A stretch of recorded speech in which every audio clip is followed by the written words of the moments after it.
அத மட்டும் நீங்க பேசினாலே போதும். நாங்க முதல்ல இந்த காருக்குள்ள உட்காரும் போது இங்க பாத்தீங்கன்னா முதல்ல காருக்குள்ள உட்காரும் போது விக்ரம் முதல்ல ஸ்டார்ட் பண்ணா. அவன் எப்படி இந்த காருக்குள்ள எப்படி ரொமான்ஸ் உடனே இவங்க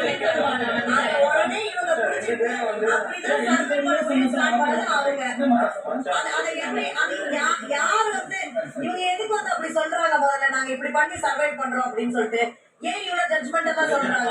ஒன்னா சேர்ந்து கேம்லாறனால அவ்வளவு கோவப்பட்டு அப்ப எங்க சொல்லும்போது எப்படி இருக்கும்? எங்களை மட்டும் எப்படி எனக்கு தெரியாதா கேவலமா ஒரு ரியாலிட்டி ஷோ ஏதோ பண்ண யாரு இவ முதல்ல வந்து இவ்வளவு கேவலம் பேசுறாங்க அதான் பேசுவேன் சொல்றேன். அதுக்கடுத்து வார்த்தை விட்டதெல்லாம் தாண்டி எதுக்கு அப்படி சொல்லணும்? அதை கேளுங்க. சாண்ட்ராவே யாரும் கேட்க மாட்டீங்க. என்ன அவ்வளவு பயமா சாண்ட்ரா மேல?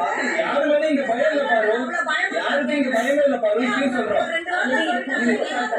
கேட்க தெரியாதா? இது பயம் இல்ல பாரு. புரிஞ்சுக்கோ.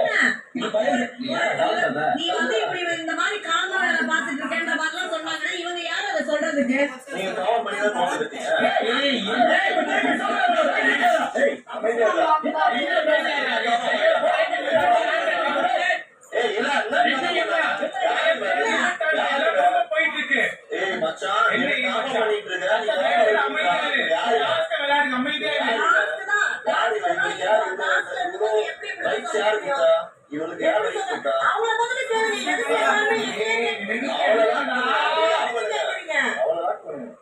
சும்மா எல்லாரும் சேர்ந்து எங்களே சொல்லிட்டு இருக்காதீங்க. எல்லாத்துக்கும்